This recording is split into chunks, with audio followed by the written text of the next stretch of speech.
Part 1. The First Call.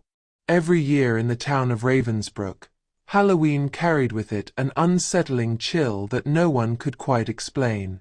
The decorations went up, the pumpkins carved, and children dressed in bright costumes filled the streets.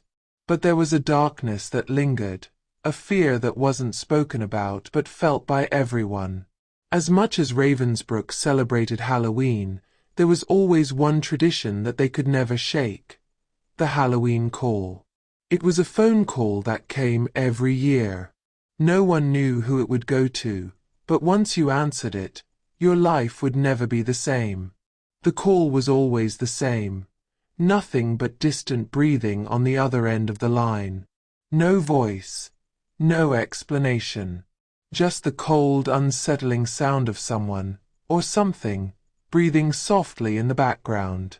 People dismissed it as a prank at first, until the events that followed. Strange things started happening to those who answered the call. Unexplained noises in their homes, objects moving on their own, nightmares that felt too real, shadows that didn't belong. And it always ended the same way. On Halloween night, something would come for them. But that was just a legend, right? Sarah Grayson didn't believe in legends. She was a rational, no-nonsense type of person who had lived in Ravensbrook for all her life. She had heard the stories growing up, just like everyone else, but she had never experienced anything unusual. Halloween was just a fun holiday, full of costumes and candy. But this year would be different. It was October 28th when the phone rang. Sarah was sitting in her living room, curled up with a book, when the sound of the ringing phone broke the quiet. She glanced at the clock.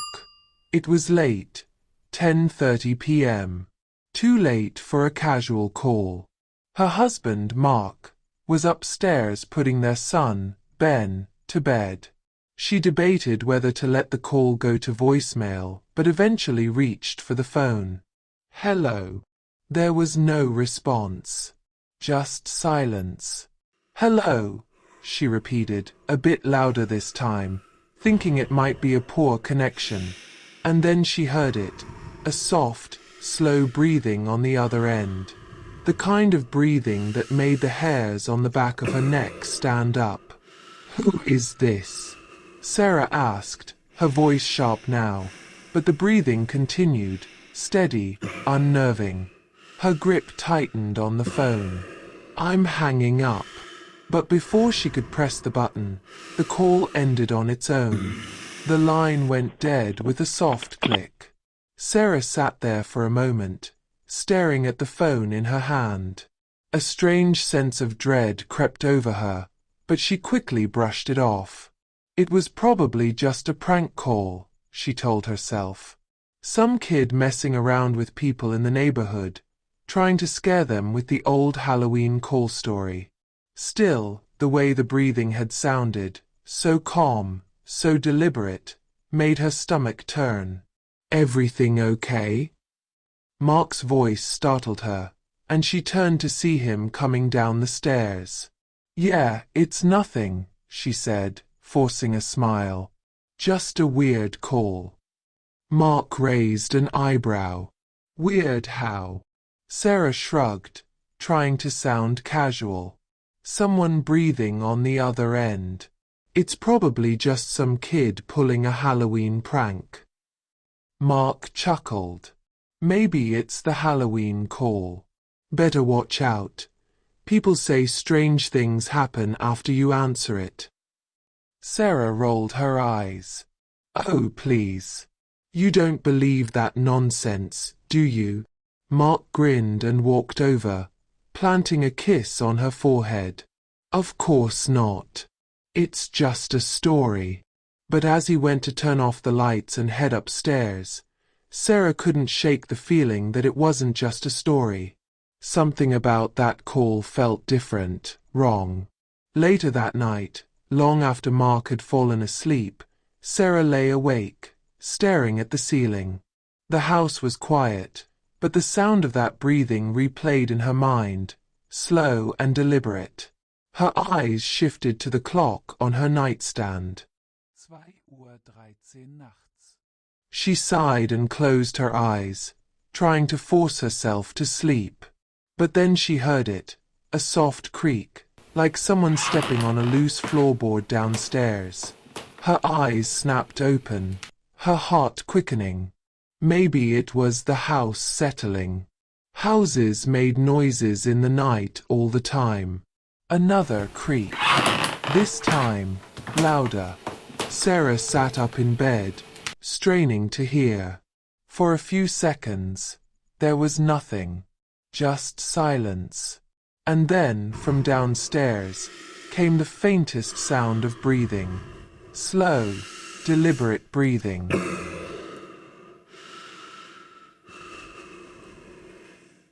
Part 2. Shadows on the Wall. The next morning, Sarah couldn't shake the uneasy feeling that had settled over her like a heavy blanket. The events of the night before replayed in her mind. The call, the breathing, and the strange noises from downstairs. She had eventually worked up the nerve to get out of bed and check the house, creeping down the stairs in the dark, her heart pounding in her chest. But when she reached the bottom, everything seemed normal. The doors were locked, the windows shut, and there was no sign of anything unusual. Still, the house felt different. Like someone had been there, even though she knew it was impossible. Mark had gone to work early, and Ben was at school, leaving the house eerily quiet. Sarah stood in the kitchen, sipping her coffee, her eyes drawn to the phone on the counter. She had half a mind to call the police, but what would she even say? That she got a strange phone call and heard some noises? They would probably laugh it off as a prank, just like she had tried to. She was about to put the whole thing out of her mind when her phone buzzed. Sarah jumped, nearly spilling her coffee as she reached for it. A text from Mark. "Did you hear about the Andersons?" Sarah frowned and quickly typed back. "No, what happened?" A few seconds later, the response came. "Someone broke into their house last night. They didn't take anything, just trashed the place. Really weird." Sarah felt a chill crawl up her spine. The Andersons lived 2 streets over. She had seen them just the other day, decorating their yard for Halloween. They were an older couple, quiet, kept to themselves. Why would anyone break into their house and not steal anything? She typed back, her fingers shaking slightly. "Did they hear anything?" "Not sure," Mark replied. "But it sounds creepy." Sarah set her phone down, her mind racing. The Andersons had been the first to decorate for Halloween this year. Their house always one of the most festive on the block. Could that have something to do with it? As the day wore on, Sarah tried to push the thoughts away, but they kept creeping back, like shadows that wouldn't leave her alone. She spent the afternoon running errands, trying to keep herself busy, but no matter where she went, the unease followed her. When she returned home, the house felt colder than usual, as if the chill from outside had seeped through the walls. She turned up the heat and went about her evening routine, but every creak of the floorboards, every rustle of the wind outside, set her on edge. After dinner, while Mark was putting Ben to bed, Sarah sat in the living room, trying to lose herself in a TV show. But her attention kept drifting back to the phone on the coffee table. Her thoughts were interrupted by the sound of footsteps behind her.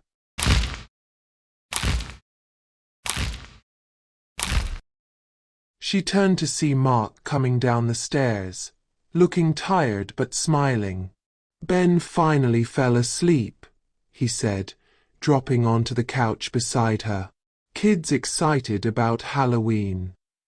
Sarah smiled weakly, but the weight of the previous night still hung heavy over her. She glanced at the clock. 10:15 p.m. Mark noticed her distracted look. "You okay?" I don't know, Sarah admitted. I haven't been able to stop thinking about that call. And the Andersons. What if it's connected? Mark frowned, his playful demeanor fading. You really think it could be? I don't know, Sarah said, shaking her head. It's probably just a coincidence. But I can't shake the feeling that something's not right. Mark leaned forward, his expression serious. We can call the police, have them come check things out if you're worried. Sarah hesitated. She didn't want to seem paranoid, but at the same time, the fear gnawed at her. Maybe if something else happens. I don't want to waste their time. Mark nodded, though he didn't look entirely convinced. Okay. But if you hear anything else tonight, wake me up. We'll call. Sarah agreed, but the unease stayed with her as they got ready for bed. She lay awake for what felt like hours, listening to the quiet of the house, waiting for something, anything, to happen. It wasn't until the clock hit midnight that she started to drift off. And then the phone rang. Sarah's eyes snapped open, her heart lurching in her chest. She reached for her phone, which was vibrating on the nightstand. The caller ID showed an unknown number. Her breath hitched. Slowly, she picked it up and pressed it to her ear. Hello. At first, there was nothing. Just silence. Her pulse quickened as she strained to hear something, anything. And then, just like before, the breathing started. Soft, slow, and deliberate. Sarah's hand tightened on the phone. Who are you? She whispered, her voice shaking. What do you want? The breathing continued, steady and unchanging, like a metronome. Sarah's heart pounded in her ears as she waited for some kind of answer, but none came. Suddenly, there was a noise from downstairs. A loud thump, like something heavy being dropped. Sarah bolted upright in bed, her heart racing. Mark, she whispered, shaking him awake. Mark, wake up. He stirred, groggy and confused. What's going on? I heard something, Sarah said, her voice trembling. Something downstairs. Mark sat up, his expression hardening as he listened. For a moment, there was nothing but silence. Then came another thump, followed by the unmistakable sound of footsteps. Mark threw off the blankets and grabbed the baseball bat he kept by the side of the bed. Stay here, he said, his voice tense. Sarah wanted to argue, wanted to go with him, but fear kept her rooted to the spot. She watched as he crept toward the bedroom door, his hand gripping the bat tightly. The footsteps grew louder as he descended the stairs, and Sarah held her breath, straining to hear. And then, suddenly, everything went quiet. A moment later, the lights flickered, plunging the house into darkness. Part 3: Night Terrors. The darkness that swallowed the house was thick and oppressive, like a weight pressing down on Sarah's chest. She sat frozen in the bed, clutching the phone in her hand, her heart pounding in her ears. Her breath came in shallow gasps as she strained to hear what was happening downstairs. But there was only silence. Mark, she called out, her voice barely above a whisper. No answer. She stood, her legs trembling as she moved toward the door. The darkness seemed to swallow everything, the only light coming from the faint glow of her phone screen. Slowly, she crept into the hallway, her heart hammering in her chest. The house was unnervingly still, as if it were holding its breath. Sarah's mind raced with possibilities. Had Mark found something downstairs? Was someone in the house? She reached the top of the stairs, peering down into the pitch-black living room. "Mark," she called again, her voice shaky. Still no answer. Her hand hovered over the light switch, but she hesitated. Would turning on the lights alert whoever, or whatever, was down there? She shook her head. She needed to know what was happening. With a deep breath, she flicked the switch. Nothing. The lights stayed off. Sarah's throat tightened as she realized the power had gone out. She could feel the cold settling into the house, the chill of the October night creeping through the walls. She took a step down the stairs, then another, each one feeling like an eternity.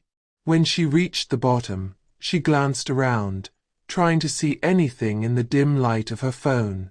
And then she saw him. Mark was standing in the middle of the living room, his back to her. He was holding the bat loosely at his side, staring at something across the room. "Mark," she whispered, her voice trembling. "What's going on?" He didn't respond. He didn't even move. Sarah took a cautious step forward, her heart racing. "Mark, are you okay?" Suddenly, Mark's head snapped around to face her, his eyes wide and blank, his expression vacant. Sarah froze, a chill running down her spine. It was as if he didn't recognize her. "Mark," she whispered again, fear creeping into her voice. He blinked and slowly, the vacant look faded from his face. He shook his head, like he was trying to shake off a fog. "Sarah, what's going on?" "You tell me," she said, her voice trembling. "I heard something downstairs, and then the lights went out. What were you looking at?" Mark glanced around, his brow furrowing. "I don't know," he muttered. "I thought I heard something too, but there's nothing here." Sarah's grip tightened on her phone. "We need to call the police." Mark nodded, but before he could respond, a loud crash echoed from the kitchen. Both of them jumped, and Sarah's heart leapt into her throat. Mark raised the bat, his body tense. "Stay here," he whispered. "No, I'm coming with you," Sarah insisted, her voice shaking. She wasn't going to be left alone in the dark.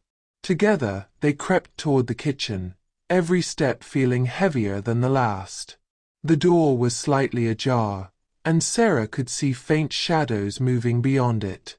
Mark pushed the door open with a bat, his eyes scanning the room. But as soon as they stepped inside, they both froze. The kitchen was in shambles. Cabinets hung open, their contents spilled across the floor. Chairs were knocked over, and broken glass littered the countertops. But there was no one there. Sarah's pulse quickened. What the hell is going on? Mark's grip tightened on the bat, his jaw clenched. "I don't know, but I think we should get out of here."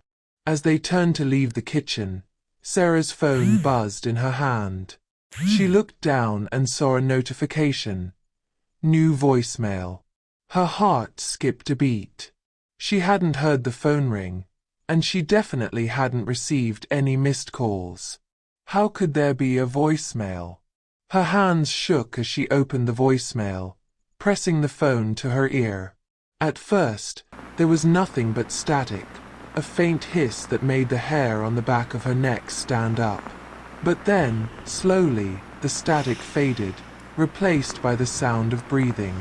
The same slow, deliberate breathing she had heard the night before. "Sarah." Mark's voice broke her trance. "What's wrong?" She couldn't speak. She couldn't tear her eyes away from the phone. The breathing on the voicemail continued, growing louder, closer, and then, just before the message ended, she heard something else. A voice. It was faint, almost imperceptible, but it was there. "Sarah." She dropped the phone, her breath coming in short gasps. "What? What did you hear?" Mark demanded, his voice urgent. Sarah's eyes were wide with terror. "It said my name."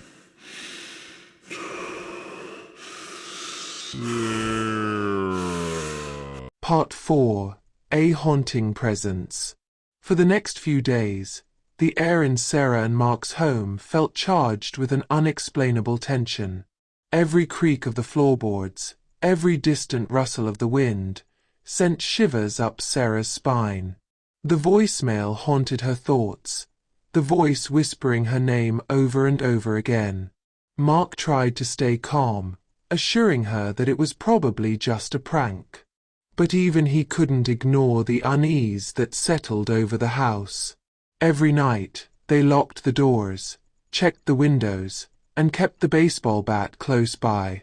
But no matter how safe they tried to make the house, the dread followed them like a shadow.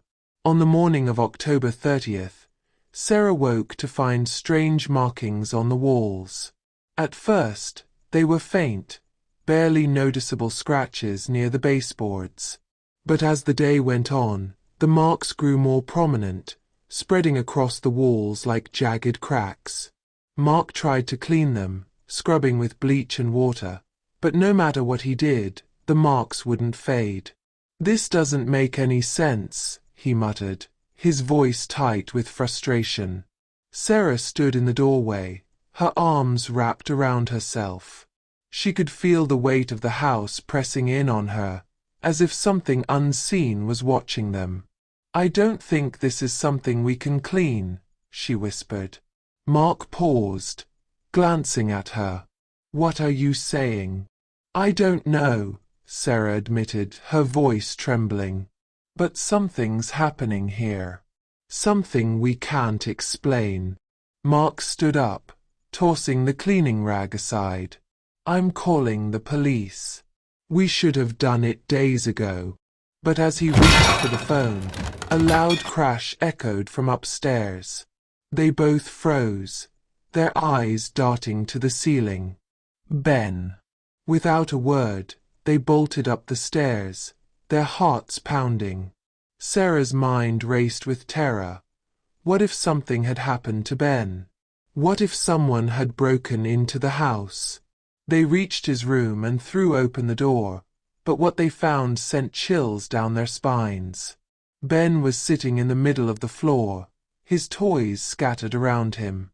He was staring blankly at the wall, his small body motionless. "Ben," Sarah whispered, rushing to his side. "Honey, are you okay?" He didn't respond. His eyes were wide, his face pale. Mark knelt beside them, his hand on Ben's shoulder. "Buddy, what's wrong?" Finally, Ben turned to look at them, his voice soft and distant. "The man in the hallway," he whispered. "He told me not to play." Sarah's blood ran cold. "What man?" Ben pointed toward the open door. "The man with no face." Mark and Sarah exchanged a terrified glance. Sarah scooped Ben up in her arms, her heart racing. "We're leaving," she said, her voice shaking. "We're getting out of this house." But as they turned to leave, the phone rang. Sarah froze, her grip tightening on Ben. Mark's eyes locked on the phone sitting on the nightstand, its screen glowing with an incoming call. Unknown number. "Don't answer it," Mark said, his voice low and tense. But Sarah couldn't help herself. The phone's ringing seemed to pulse through the house, each chime vibrating in her bones. Her hand moved toward the phone, trembling as she picked it up. She pressed it to her ear, her breath catching in her throat. "Hello," she whispered. At first, there was nothing, just silence. And then, the breathing. Slow, deliberate. Sarah's heart raced as the breathing grew louder, filling her ears. She was about to hang up when a voice came through, faint but clear. "Tomorrow." The phone clicked, and the line went dead. Sarah's hand dropped to her side, the phone slipping from her grasp. It said, "Tomorrow." Mark stared at her, his face pale. "What does that mean?" Sarah's chest tightened. "It means whatever's happening. It's coming tomorrow." Halloween. Part 5. Halloween Night. The sun set on October 31st, casting long shadows across the quiet streets of Ravensbrook. Sarah, Mark, and Ben had left the house early in the morning, driving to a nearby hotel to escape the growing terror in their home. But as night approached, Sarah knew they couldn't run forever. Something was coming for them. Something that had started with a phone call and had grown into a nightmare. "We can't stay here," Mark said, pacing the small hotel room. "We have to do something. Call someone." "Call who?" Sarah snapped, her nerves frayed. "The police." "What are we going to tell them?"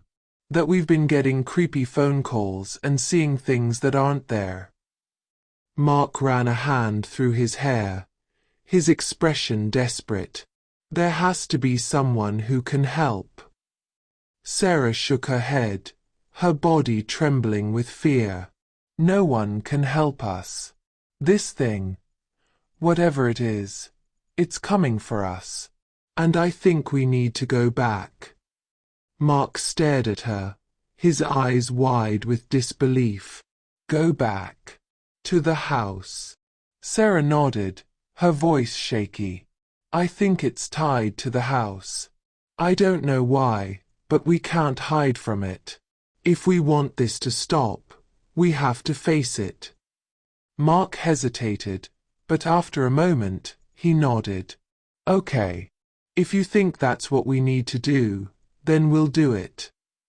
They packed up their things, grabbed Ben, and drove back to the house. The streets were empty, the Halloween decorations casting eerie shadows in the moonlight. As they pulled up to their house, Sarah's stomach twisted with dread. The house loomed in the darkness, its windows dark and cold. The front door stood slightly ajar, as if it had been waiting for them. "Stay here," Mark said, his voice tight. "I'll check it out." "No," Sarah said, her voice firm. "We go together." They stepped out of the car, Ben clinging to Sarah's side as they walked up the front steps. The air was thick with tension, every creak of the floorboards echoing in the silence. As they entered the house, the temperature dropped sharply. The air was heavy, suffocating, and the strange markings on the walls had spread, jagged lines cutting through the wallpaper like scars. Sarah's heart raced as they moved deeper into the house, her eyes scanning the shadows for any sign of movement. And then she heard it. The phone. It was ringing, the sound muffled but unmistakable. Sarah's blood ran cold. The phone was in the kitchen. Without thinking, she rushed toward the sound, her breath coming in short, shallow gasps. Mark followed close behind, his grip tight on Ben's hand. They reached the kitchen, and there it was, the phone, sitting on the counter, its screen glowing with an incoming call. Unknown number. Sarah's hands shook as she reached for the phone. She knew she shouldn't answer it, knew that whatever was on the other end was dangerous, but she couldn't stop herself. She pressed it to her ear, her breath catching in her throat. "Hello." The breathing was there, slow and steady, but this time it wasn't alone. "We're here," the voice whispered. "We've always been here." Sarah's heart pounded in her chest. "What do you want?" There was a pause, and then the voice whispered, "Look behind you." Sarah's blood turned to ice. Slowly she turned, her eyes wide with fear. Standing in the doorway were 6 figures, their bodies shrouded in darkness. They were tall and thin, their faces obscured by shadow, but their eyes, cold, hollow eyes, glowed in the dim light. Sarah's breath hitched. What? What are you? The figures stepped closer, their movements slow and deliberate. We are the ones who come, the voice whispered through the phone. We are the ones who breathe in the darkness. Mark stepped forward, his body tense. Stay back, he shouted, raising the bat. But the figures didn't stop. They moved closer, their cold eyes fixed on Sarah, their presence suffocating. Sarah backed away, her heart racing. What do you want from us? The figures stopped, their heads tilting slightly, as if considering her question. And then, in unison, they whispered, "We want you." The lights flickered, and in an instant, the figures were gone. The house fell silent, the air heavy with the weight of what had just happened. Sarah dropped the phone, her body trembling. It was over, for now. But she knew, deep down, that they would never truly be free. Every Halloween, the phone would ring again, and the breathing would return.